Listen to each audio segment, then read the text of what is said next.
मित्रांनो, राजकारणामध्ये एक अत्यंत प्रसिद्ध वाक्य आहे, इथे कोणत्याही नेत्याचे राजकीय मरण हे कायमचे नसते। राजकारणाच्या इतिहासात आपण अशी अनेक उदाहरणे पाहिली आहेत जिथे नेते पूर्णपणे संपलेत असं वाटत असतानाच त्यांनी राखेतून फिनिक्स पक्षासारखी भरारी घेतली आहे।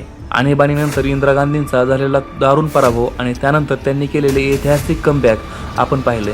महाराष्ट्रात शरद पवारांनी शून्यातून उभी केलेली ताकद आपण पाहिली आहे। मग आज असा प्रश्न विचारला जातोय की उद्धव ठाकरे हे अशाच प्रकारचं एखादं मिरॅकल किंवा चमत्कार करू शकतात का? 2024च्या निवडणुकीतील धक्क्यानंतर आता त्यांच्याकडे 2029 पर्यंतचे फक्त 3 वर्ष शिल्लक आहेत। या 3 वर्षांमध्ये जर त्यांना पुन्हा सत्तेच्या सिंहासनावर बसायचं असेल तर त्यांना मातोश्रीच्या बंद खोल्यांमधून बाहेर येऊन एक अत्यंत आक्रमक आणि मास्टर प्लॅन राबवावा लागेल।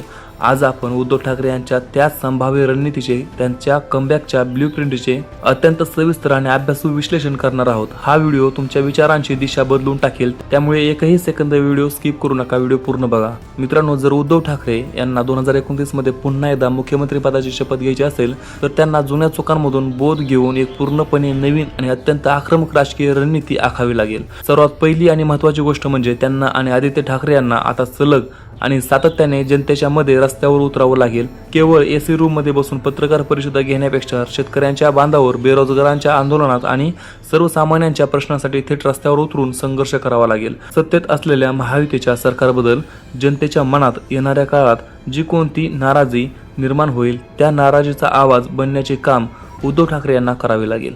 दुसरी अत्यंत महत्त्वाची गोष्ट म्हणजे पक्षाची अंतर्गत बांधणी। जुने आणि प्रस्थापित नेते पक्ष सोडून गेल्यामुळे पक्षामध्ये एक मोठी पोकळी निर्माण झाली आहे। पण मित्रांनो, ही पोकळी म्हणजेच एक नवीन संधी आहे। उद्धव ठाकरे यांना आता वशिलेबाजी बाजूला ठेवून तळागाळातून आलेल्या नवीन आक्रमक आणि तरुण चेहऱ्यांना पक्षामध्ये मोठी पदे आणि निवडणुकीचे तिकिटे द्यावी लागतील। जेव्हा नवीन रक्त पक्षात येते तेव्हा ते दुप्पट ऊर्जेने लढते। यासोबतच त्यांना आपला हिंदुत्ववादी एजेंडा आणि मराठी अस्मिता यांची योग्य सांगड घालावी लागेल। महाविकास आघाडीत राहूनही आपला पक्ष हा स्वतंत्र विचारांचा आणि काँग्रेसच्या सावलीखाली दाबलेला नाही हे त्यांना वारंवार कृतीतून सिद्ध करावे लागेल। राजकारणात उद्या काय होईल हे कोणीही सांगू शकत नाही। जर त्यांनी पुढील 3 वर्ष जनतेच्या प्रश्नांवर रात्रंदिवस रान उठवले तर संघटनात्मक बांधणी भक्कम केली आणि महायुतीच्या चुकांवर अचूक वार केले तर 2029च्या निवडणुकीत राजकीय समीकरणे अचानक त्यांच्या बाजूने फिरू शकतात। आणि जर असे घडले तर उद्धव ठाकरे यांचे हे कमबॅक महाराष्ट्राच्या राजकीय इतिहासातील सर्वात मोठे आणि सुवर्ण अक्षराने लिहिल्यासारखे कमबॅक ठरेल। पण त्यासाठी लागणारा त्याग, मेहनत आणि राजकीय इच्छाशक्ती त्यांच्यात आहे का याचे उत्तर येणारा काळच देईल। मित्रांनो, चारही बाजूने केलेल्या विश्लेषणानंतर तुम्हाला काय वाटतं? उद्धव ठाकरे खरोखरच 2029 मध्ये मुख्यमंत्री म्हणून पुन्हा कमबॅक करू शकतील का, की महायुतीचे वर्चस्व राज्यात कायम राहील?